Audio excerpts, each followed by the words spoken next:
ഈശോയുടെ പാതയിൽ.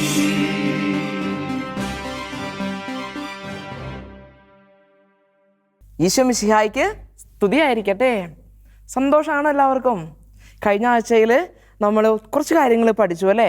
ഇന്ന് നമ്മുടെ വേദപാഠത്തിൻ്റെ 2ാമത്തെ ആഴ്ചയിലേക്ക് കടക്കാം. നമുക്കൊന്ന് പ്രാർത്ഥിക്കാം അല്ലേ? എല്ലാവരും കണ്ണുകൾ അടച്ചേ, കൈകൾ കൂപ്പിക്കേ, നല്ല ഈശോയോടൊന്ന് പ്രാർത്ഥിച്ചേ. നല്ല ഈശോയെ, ഞങ്ങൾ നിന്നെ ഒത്തിരി സ്നേഹിക്കുന്നു. ഈശോയെ, നിൻ്റെ ആത്മാവിനെ അയച്ചു ഞങ്ങളുടെ ബുദ്ധിക്ക് പ്രകാശം നൽകണമേ. പരിശുദ്ധ മാതാവേ, ഞങ്ങളുടെ നല്ല അമ്മേ, ഞങ്ങളുടെ തൊട്ടരികിൽ വന്നിരുന്ന് എല്ലാ കാര്യങ്ങളും ഞങ്ങൾക്ക് പറഞ്ഞു തരണമേ. ഞങ്ങളുടെ കാവൽ മാലാഖമാരെ പല വിചാരങ്ങൾ കൂടാതെ ഈ ക്ലാസ് ശ്രദ്ധിക്കുവാൻ ഞങ്ങളെ സഹായിക്കണമേ. ആമേൻ. മക്കളെ, കഴിഞ്ഞ ആഴ്ചയിൽ നമ്മൾ പ്രവചനങ്ങൾ പൂർത്തിയാകുന്നു എന്ന ആദ്യ പാഠത്തിലെ ആദ്യത്തെ 2 പോയിന്റ് കണ്ടു അല്ലേ? ആദ്യം നമ്മൾ കണ്ടു മംഗളവാർത്ത എന്തായിരുന്നെന്ന്. മാലാഖ വന്ന് നമ്മുടെ അമ്മയുടെ മുൻപിൽ ദൈവത്തിൻ്റെ സന്തോഷ വാർത്ത അറിയിക്കുന്നു. രണ്ടാമതായിട്ട് നമ്മൾ കണ്ടു ഈ മംഗളവാർത്തയ്ക്കുള്ള ഫ്ലാഷ് ബാക്ക് അല്ലേ? എന്തായിരുന്നു ആ സംഭവം? രക്ഷകനെ ദൈവം എന്തിനു വേണ്ടിയിട്ടാണ് ഭൂമിയിലേക്ക് അയച്ചത്? അയക്കുവാനുള്ള കാരണം എന്ത് എന്ന് നമ്മൾ കണ്ടു. ഇന്ന് നമ്മൾ കാണുവാൻ പോകുന്നത് 2 കാര്യങ്ങളാണ് കേട്ടോ.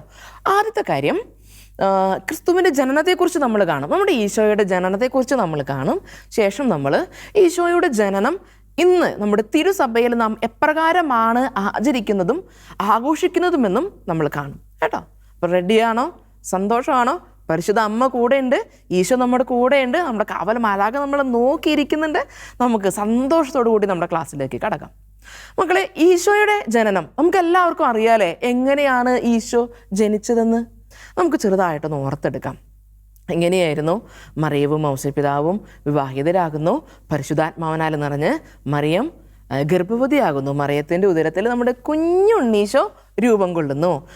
അങ്ങനെ ഇരിക്കുന്ന സമയത്ത് അഗസ്റ്റസ് സീസർ ഒരു കൽപ്പന പുറപ്പെടുവിക്കുന്നു. ആ നാട്ടിലെ ചക്രവർത്തി ഒരു കൽപ്പന പുറപ്പെടുവിക്കുന്നു.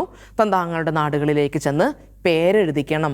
ജനസംഖ്യ എടുക്കാനായിട്ടുള്ള സെൻസസിന് വേണ്ടിയിട്ട് താങ്കളുടെ നാട്ടിലേക്ക് പോകണമെന്ന് അവിടുത്തെ ചക്രവർത്തി ഒരു കൽപ്പന പുറപ്പെടുവിക്കുന്നു. നമ്മുടെ ജോസഫ് ഔസേപ്പിതാവ് ദാവീദിൻ്റെ വംശത്തിൽപ്പെട്ടതായതുകൊണ്ട് ഗലീലയിലെ നസ്രത്തിൽ നിന്നും യൂദായിലെ ബത്ലഹേം എന്ന് പറയുന്ന ദാവീദിൻ്റെ പട്ടണത്തിലേക്ക് ഇവർ യാത്രയാകുന്നു അല്ലേ? പോകുന്ന വഴിക്ക് എന്ത് സംഭവിച്ചു? ബത്ലഹേമിലേക്ക് എത്താറായപ്പോഴേക്കും പരിശുദ്ധ അമ്മയ്ക്ക് മറിയത്തിന് പ്രസവവേദന ആരംഭിക്കുന്നു. ആരെങ്കിലും ഈ ഔസേപ്പിതാവിനെയും മറിയത്തിനെയും ഒന്ന് ഹെൽപ്പ് ചെയ്തോ? ചെറിയൊരു മുറി കൊടുത്ത് ഇവരെ സഹായിച്ചോ? ആരും ഹെൽപ്പ് ചെയ്തില്ല അല്ലേ? ആരും സഹായിച്ചില്ല അല്ലേ? ഒടുവിൽ ഔസേപ്പിതാവിനും മറിയത്തിനും എവിടെയാ സ്ഥലം കിട്ടിയത്? ഒരു കാലിത്തൊഴുത്തിൽ. അങ്ങനെ ഈ കാലിത്തൊഴുത്തിൽ ലോകത്തെ മുഴുവനും രക്ഷിക്കേണ്ട രക്ഷകൻ ജനനം കൊള്ളുന്നു. ഈശോ ജനിച്ച വിവരം ആദ്യം അറിഞ്ഞത് ആരാണ് മക്കളെ? ആരാണ്?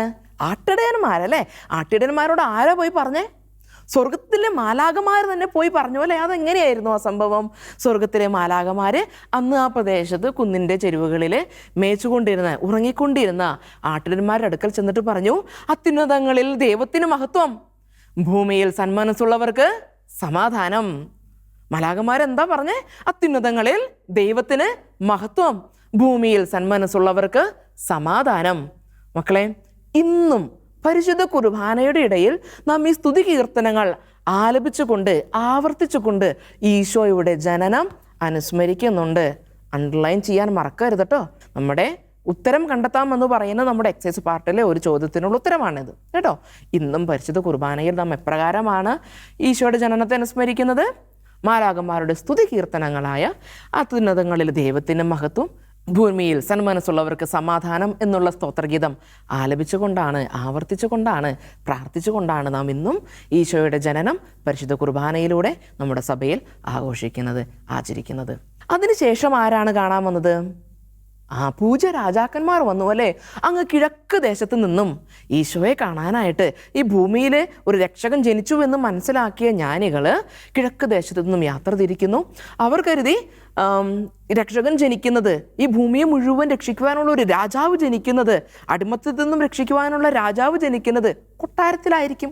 അവർ സ്വപ്നത്തിൽ പോലും വിചാരിച്ചില്ല ഒരു രാജാവ്, ഒരു രക്ഷകൻ പോയി കാലിത്തൊഴുത്തിൽ ജനനം കൊള്ളുമെന്ന്. അങ്ങനെ അവർ അതനുസരിച്ചിട്ട് അവരെന്ത് ചെയ്തു? നേരെ പോയത് കൊട്ടാരത്തിലേക്കാണ്. കൊട്ടാരത്തിൽ ചെന്ന് ഹെറോദോസിനോട് ചോദിച്ചു, എവിടെ രാജാവായിട്ട് ജനിച്ചവൻ എവിടെ?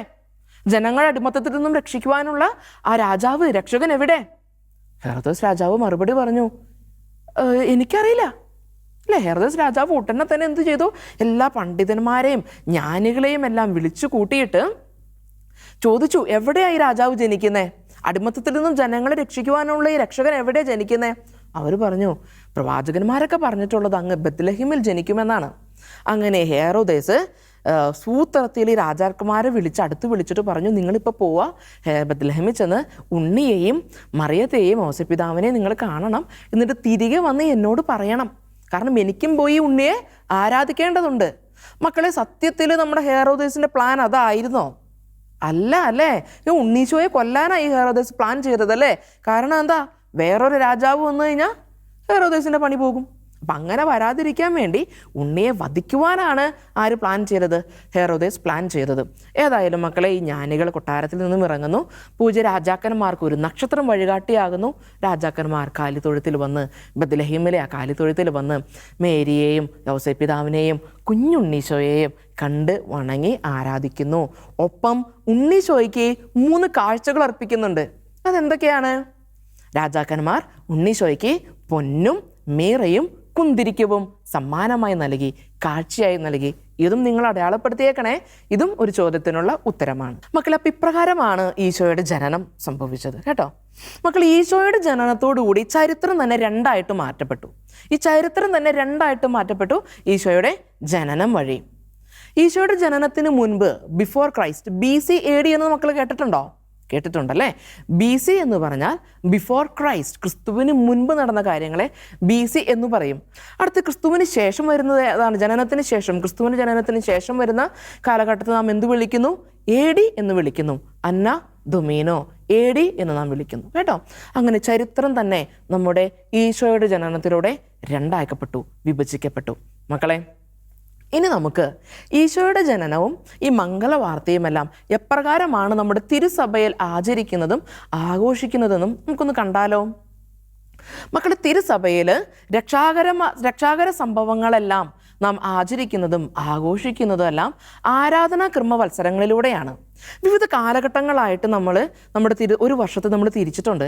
ഈ ആരാധനാ ക്രമവത്സരങ്ങളിലൂടെയാണ് ഈശോയുടെ രക്ഷാകര സംഭവങ്ങളെ നാം ആചരിക്കുന്നത് കേട്ടോ. അതിൽ ആദ്യത്തെ 2 കാലങ്ങളിൽ, അതായത് മംഗളവാർത്ത കാലത്തും മംഗളവാർത്ത കാലങ്ങളിലൂടെയും പിറവിക്കാലങ്ങളിലൂടെയുമാണ് നാം ഈശോയുടെ ജനനം ആചരിക്കുന്നത് കേട്ടോ. അപ്പം ആദ്യത്തെ 2 കാലം ഏതാണ്? മംഗളവാർത്ത കാലവും പിറവിക്കാലവും. എപ്പോഴാണ് ഈ മംഗളവാർത്ത കാലം ആരംഭിക്കുന്നത്? ക്രിസ്തുമസിന് മുൻപുള്ള 4 ആഴ്ചകളിലാണ് നാം മംഗളവാർത്ത കാലം ആഘോഷിക്കുന്നതും ആചരിക്കുന്നതും കേട്ടോ. സുറിയാനി ഭാഷയിൽ കാലത്തിന് എന്താ പറയുന്നത്? സുഭാര എന്ന് പറഞ്ഞാൽ അറിയിപ്പ് അല്ലെങ്കിൽ പ്രഖ്യാപനം. അടിവരയിട്ട് വെച്ചോളണം കേട്ടോ. ഇതെല്ലാം നിങ്ങളുടെ ചോദ്യത്തിനുള്ള ഉത്തരങ്ങളാണേ. മംഗളവാർത്ത കാലത്തിന് ശേഷം പിന്നീട് വരുന്നതാണ് പിറവിക്കാലം കേട്ടോ. പിന്നീടുള്ള 2 ആഴ്ചകളാണ് മംഗളവാർത്ത കാലത്തിന് ശേഷം വരുന്ന 2 ആഴ്ചകളാണ് പിറവിക്കാലം. പിറവിക്കാലത്താണ് നമ്മൾ ഈശോയുടെ ജനനം ആഘോഷിക്കുന്നത്, ആചരിക്കുന്നതും അനുസ്മരിക്കുന്നതും. നമ്മളപ്പം മംഗളവാർത്ത കാലവും പിറവിക്കാലവും എന്താണെന്ന് കണ്ടു കേട്ടോ. ഇനി നമുക്ക് ടെക്സ്റ്റ് ബുക്ക് ഒന്ന് എടുത്തേ. അതിലൊരു കുഞ്ഞു കോളം കൊടുത്തിട്ടുണ്ട് കണ്ടോ. ഈ കോളത്തിൽ ഈ മംഗളവാർത്ത കാലത്തിലും പിറവിക്കാലത്തിലും നമ്മൾ അനുസ്മരിക്കുന്ന രക്ഷാകര സംഭവങ്ങൾ ഏതൊക്കെയാണെന്ന് 1, 2 എന്ന് പറഞ്ഞ് അക്കമിട്ട് കൊടുത്തിട്ടുണ്ട് കേട്ടോ. എല്ലാവരും ഒന്ന് വായിച്ചേ. അത് ഏതൊക്കെയാണ്? മനുഷ്യ സൃഷ്ടി, പാപവും അനന്തരഫലങ്ങളും, പഴയ നിയമചരിത്രത്തിലെ ദൈവത്തിൻ്റെ രക്ഷാകരമായ ഇടപെടലുകൾ, രക്ഷകനെക്കുറിച്ചുള്ള പ്രവചനങ്ങൾ, സക്രിയായ്ക്കുള്ള അറിയിപ്പ്, മറിയത്തിന് മംഗളവാർത്ത, മറിയം ഏലീശാമയെ സന്ദർശിക്കുന്നത്, മറിയത്തിൻ്റെ സ്തോത്രഗീതം, സ്നാപക യോഹന്നാൻ്റെ ജനനം, മാർ ഔസേപ്പിതാവിനുള്ള അറിയിപ്പ്. മക്കളെ, ഇത്രയും കാര്യങ്ങളാണ് നാം മംഗളവാർത്ത കാലം ആചരിക്കുമ്പോൾ നമ്മൾ അനുസ്മരിക്കുന്നത് കേട്ടോ. പള്ളികളിൽ ചെല്ലു കഴിയുമ്പം ഈ ഭാഗങ്ങളുമായിട്ട്, ഈ രക്ഷാകര സംഭവങ്ങളുമായിട്ട് ബന്ധപ്പെട്ട ബൈബിൾ ഭാഗങ്ങളൊക്കെ ആയിരിക്കും നാം കേൾക്കുന്നത്. ഇനി പിറവിക്കാലത്തിലേക്ക് വരുമ്പോഴോ നാം അനുസ്മരിക്കുന്ന രക്ഷാകര സംഭവങ്ങൾ: ഈശോയുടെ ജനനം, ആട്ടിടയന്മാരും ജ്ഞാനികളും ഈശോയെ സന്ദർശിക്കുന്നത്, ഈശോയുടെ നാമകരണം, ഈശോയെ ദേവാലയത്തിൽ സമർപ്പിക്കുന്നത്, നസറത്തിലെ തിരുക്കുടുംബം, ഈശോയുടെ രഹസ്യ ജീവിതം. പിറവിക്കാലമായാൽ നാം പള്ളിയിൽ ചെല്ലുമ്പം നമ്മുടെ അച്ഛൻ നമുക്ക് വേണ്ടി വായിക്കുന്ന ബൈബിൾ ഭാഗങ്ങളെല്ലാം ഇപ്പോൾ കേട്ട ഈ രക്ഷാകര സംഭവങ്ങളുമായിട്ട് ബന്ധപ്പെട്ടിട്ടുള്ളതായിരിക്കും കേട്ടോ. മക്കളെ, ഈ മംഗളവാർത്ത കാലത്തിൻ്റെയും പിറവിക്കാലത്തിൻ്റെയും കേന്ദ്ര ബിന്ദു, അതിൻ്റെ സെൻറ്റർ പോയിന്റ് ഏതാണെന്നറിയാവോ? അത് ക്രിസ്തുമസ് ആണ് കേട്ടോ. ക്രിസ്തുമസ് ആണ്, ഈശോയുടെ ജനനമാണ് മംഗളവാർത്ത കാലത്തിൻ്റെയും പിറവി കാലത്തിൻ്റെയും സെൻറ്റർ പോയിന്റ്, അതിൻ്റെ കേന്ദ്ര ബിന്ദു. ക്രിസ്തുമസിന് നമ്മൾ ഒരുങ്ങുമ്പം നമ്മിൽ 3 മനോഭാവങ്ങൾ ഉണ്ടായിരിക്കണം. ആദ്യം നമ്മിൽ ഈ ഈശോയെ, രക്ഷകനെ ഭൂമിയിലേക്ക് തന്ന നല്ല ദൈവത്തിന് നന്ദിയുള്ളവരായിരിക്കണം. ഒരു നന്ദിയുടെ മനോഭാവം നമ്മിൽ എന്നും ഉണ്ടായിരിക്കണം അല്ലേ. നമ്മെ സ്നേഹിക്കാനായിട്ട്, നമ്മുടെ പാപങ്ങൾ മാറ്റുവാനായിട്ട് സ്വയം കുരിശിലേറി നമുക്ക് വേണ്ടി മരിക്കുവാൻ തയ്യാറായ ഒരു പുത്രനെ ഈ ഭൂമിയിലേക്ക് തന്ന ദൈവത്തിനോടുള്ള നന്ദിയുടെ ഒരു മനോഭാവം നമ്മിൽ ഉണ്ടായിരിക്കണം. 2, മറിയത്തോടുള്ള ആദരവ്, പരിശുദ്ധ അമ്മയോടുള്ള ആദരവ്. മക്കളെ, പരിശുദ്ധ അമ്മയെ നിങ്ങൾ മുറുകെ പിടിച്ചോളണം കേട്ടോ. ജീവിതത്തിൽ എന്തൊക്കെ വന്നോട്ടെ, എന്തൊക്കെ പ്രതിസന്ധികൾ വന്നോട്ടെ, അമ്മയെ മുറുകെ പിടിച്ചോ. നിങ്ങൾ ഒരിക്കലും വഴിതെറ്റത്തില്ല, ഒരിക്കലും നിങ്ങൾ തളരത്തില്ല. അമ്മ സഹിച്ച സഹനങ്ങളെല്ലാം നമുക്ക് വേണ്ടിയിട്ടാണോ. ഇനിയും നമ്മൾ അമ്മയെ വേദനിപ്പിക്കരുത് കേട്ടോ. ചെറിയൊരു കാരണങ്ങൾ കൊണ്ട് പോലും നമ്മുടെ അമ്മയെ നമ്മൾ വേദനിപ്പിക്കരുത്. പരിശുദ്ധ അമ്മയോട് നമ്മൾ എന്നും ആദരവുള്ളവരായിരിക്കണം. 3-മതായിട്ട് മക്കളെ, രക്ഷകൻ്റെ ജനനത്തെ ഓർത്ത് നാം സന്തോഷിക്കണം. ഈശോ ജനിച്ചിട്ടുണ്ട്. നമ്മുടെ പാപങ്ങൾ മാറ്റുവാനായിട്ട് ആരുണ്ട്? ഈശോയുണ്ട്. നമുക്കിനി എന്തെങ്കിലും പ്രശ്നം വന്നാൽ നമുക്ക് ധൈര്യമായിട്ട് ഈശോയോട് പോയി പറയാം. ഈശോ നമ്മളെ രക്ഷിച്ചിട്ടുണ്ട്, പാപത്തിൽ നിന്ന് നമ്മളെ രക്ഷിച്ചിട്ടുണ്ട്. ആ ഈശോയുടെ ജനനത്തിനുള്ള ഒരു ആനന്ദവും സന്തോഷവും നമ്മിലുണ്ടായിരിക്കണം കേട്ടോ. ഈ 3 മനോഭാവങ്ങളിലൂടെ വേണം നമ്മൾ ക്രിസ്തുമസിന് വേണ്ടി ഒരുങ്ങുവാനായിട്ട് കേട്ടോ. മക്കൾ, ഇവിടെ നമ്മുടെ ആദ്യത്തെ പാഠം നമ്മൾ തീരുകയാണ്. നമുക്കൊരിക്കൽ കൂടി ഈ ആദ്യത്തെ പാഠത്തിൽ പഠിച്ച 4 പോയിന്റാണ് നമ്മൾ പഠിച്ചത് അല്ലേ. അതെന്തൊക്കെയാണെന്ന് കാണാം. ആദ്യം നമ്മൾ പഠിച്ചു മംഗളവാർത്ത എന്താണെന്ന് നമ്മൾ പഠിച്ചു. രണ്ടാമത് നമ്മൾ പഠിച്ചു രക്ഷാകര സംഭവങ്ങളുടെ ആരംഭം എപ്രകാരമായിരുന്നു എന്ന് നമ്മൾ കണ്ടു. 3-മതായിട്ട് ക്രിസ്തുവിൻ്റെ ജനനം, ഈശോ എപ്രകാരമാണ് ഈ ഭൂമിയിൽ ജനിച്ചതെന്ന് നമ്മൾ കണ്ടു. 4-മതായിട്ട് തിരുസഭയിൽ ഈശോയുടെ ജനനം, രക്ഷകൻ്റെ ജനനം നാം എപ്രകാരമാണ് ആചരിക്കുന്നതും അനുസ്മരിക്കുന്നതും ആഘോഷിക്കുന്നതും എന്ന് നമ്മൾ കണ്ടു കേട്ടോ. അപ്പം 4 കാര്യങ്ങൾ നിങ്ങൾ കണ്ടു. സാർ കഴിഞ്ഞ ആഴ്ച ഒരു വചനം പഠിക്കാനും പറഞ്ഞിരുന്നു. ആ വചനം നിങ്ങൾ എന്നും മനസ്സിൽ ഉരുവിടണേ. ഇതാ കർത്താവിൻ്റെ ദാസി, നിൻ്റെ വചനം പോലെ എന്നിൽ ഭവിക്കട്ടെ. ഈ വചനം നിങ്ങൾ എന്നും കൂട്ടുപിടിച്ചോ, അമ്മ നിങ്ങളെ സഹായിക്കും കേട്ടോ. മക്കളെ, കഴിഞ്ഞ ആഴ്ചയിൽ സാറ് ഇപ്രകാരം ഒരു ഫയൽ കൊണ്ടുവരുവാനായിട്ട് നിങ്ങളോട് പറഞ്ഞിരുന്നു. അത് എന്തിനു വേണ്ടിയിട്ടാണെന്ന് അറിയോ മക്കൾ? ഈ പാഠം നിങ്ങൾ ശ്രദ്ധിച്ചായിരുന്നോ? ഒത്തിരി ചരിത്രപരമായ കാര്യങ്ങൾ നമ്മൾ പഠിച്ചു അല്ലേ. മാലാഖ മറിയത്തിന് മുൻപിൽ വന്ന് മംഗളവാർത്ത പറഞ്ഞ കാര്യം, അങ്ങ് ആദ്യം മുതലേ ചരിത്രത്തിൻ്റെ ആരംഭത്തിൽ ദൈവം രക്ഷകനെ സൃഷ്ടിച്ച കാര്യം, അങ്ങനെ പൂർവ്വപിതാക്കന്മാരുടെ കാര്യങ്ങൾ, പ്രവാചകന്മാർ പറഞ്ഞ കാര്യങ്ങളൊക്കെ നമ്മൾ കണ്ടു അല്ലേ. ഈ കാര്യങ്ങളൊക്കെ ഇന്നും നമുക്ക് അവൈലബിൾ ആണ്. ഇനി വരുന്ന തലമുറയ്ക്കും ഇത് അവൈലബിൾ ആണ്. ഈ കാര്യങ്ങളിങ്ങനെ നമുക്ക് ലഭ്യമാകാനുള്ള കാരണം എന്താണ്? കാരണം അന്നുള്ളവർ, നമ്മുടെ പൂർവ്വപിതാക്കന്മാർ ഇതെല്ലാം എഴുതി കൃത്യമായി സൂക്ഷിച്ചു. മക്കളെ, നമുക്കും ഈ ഒരു ശീലം വേണം കേട്ടോ, സൂക്ഷിക്കുവാൻ. ഡോക്യുമെൻറ്റേഷൻ എന്ന് പറയും. മക്കളെ, ഒരുപാട് ഡോക്യുമെൻറ്റ്സ് നമ്മുടെ കൈകളിലുണ്ട് അല്ലേ. നമ്മുടെ ജനന സർട്ടിഫിക്കറ്റ്, നമ്മുടെ ആധാർ കാർഡ്, പിന്നെന്താണ് സ്കോളർഷിപ്പുള്ള കുട്ടികളുടെ ബാങ്ക് അക്കൗണ്ടിൻ്റെ ഡീറ്റെയിൽസ്. ഇനി നിങ്ങൾ 4 വർഷം കൂടി കഴിഞ്ഞാൽ SSLC പാസ്സാകും. അപ്പോൾ SSLC സർട്ടിഫിക്കറ്റ്, കോളേജ് സർട്ടിഫിക്കറ്റ് തുടങ്ങി ഒത്തിരി സർട്ടിഫിക്കറ്റ്സ് നിങ്ങളുടെ കയ്യിൽ വരും. അത് നിങ്ങൾ അവിടെ ഇവിടെ ഇടരുത് കേട്ടോ. നിങ്ങളുടെ മാതാപിതാക്കളെല്ലാം സൂക്ഷിച്ച് വെക്കുന്നുണ്ട്. എന്നാലും ഇപ്പം മുതൽ ഒരു ശീലം, ഡോക്യുമെൻറ്റേഷൻ ശീലം, ശേഖരിച്ച് വെക്കാനുള്ള ഒരു ശീലം നിങ്ങളിൽ ഉണ്ടാവണം കേട്ടോ. അപ്പോൾ അതിന് വേണ്ടിയിട്ട് നിങ്ങൾ ഇപ്രകാരം ഒരു ഫയൽ എടുക്കുക. മൈ ഡോക്യുമെൻറ്റ്സ് എന്ന് പറഞ്ഞൊരു പേപ്പറൊക്കെ നിങ്ങൾ എഴുതി ഒട്ടിക്കുക. എന്നിട്ട് ഇന്ന് തന്നെ അപ്പച്ചനോടും അമ്മച്ചിയോടും ചോദിച്ച് നിങ്ങളുടെ ജനന സർട്ടിഫിക്കറ്റിൻ്റെ ഒരു ഫോട്ടോസ്റ്റാറ്റ്, നിങ്ങളുടെ ആധാർ കാർഡിൻ്റെ ഒരു ഫോട്ടോസ്റ്റാറ്റ് തുടങ്ങി മറ്റെന്തൊക്കെ രേഖകൾ നിങ്ങളുമായി ബന്ധപ്പെട്ടിട്ടുണ്ടോ അതിൻ്റെ എല്ലാം ഒരു ഫോട്ടോസ്റ്റാറ്റ് നിങ്ങളെടുത്ത് ഈ ഫയലിൽ ഇങ്ങനെ സൂക്ഷിച്ച് വെക്കണം. ഇതിപ്പം മുതൽ ശീലിച്ച് കഴിഞ്ഞാൽ നിങ്ങൾ വലുതാകുമ്പോഴും ഈ ശീലം നിങ്ങൾക്ക് തുടർന്ന് കൊണ്ടുപോകാൻ സാധിക്കും. അപ്പം എന്തെങ്കിലും ആവശ്യം വന്നു കഴിഞ്ഞാൽ നിങ്ങൾക്ക് ടെൻഷൻ അടിക്കാതെ വേഗം തന്നെ എടുത്ത് കൊടുക്കുവാൻ സാധിക്കും കേട്ടോ. അപ്പോൾ ഈ ഒരു കൊച്ചു ശീലം, നമ്മുടെ ആദ്യത്തെ ചാപ്റ്റർ പഠിച്ചതിന് ഫലമായിട്ട് ഈ ഒരു കൊച്ചു ശീലം, ഡോക്യുമെൻറ്റേഷൻ എന്ന് പറയുന്ന ഒരു കൊച്ചു ശീലം നിങ്ങൾ ശീലിക്കുക. തുടർന്ന് വരുന്ന ക്ലാസ്സുകളിൽ നിങ്ങൾ നന്നായിട്ട് പങ്കെടുക്കുക. ക്ലാസ്സിൽ പറയുന്ന കാര്യങ്ങളെല്ലാം നിങ്ങൾ നന്നായിട്ട് ചെയ്യുക. ഈശോയുടെ കൂടെ ആയിരിക്കുക കേട്ടോ. ഇനിയും നമുക്ക് കാണാം.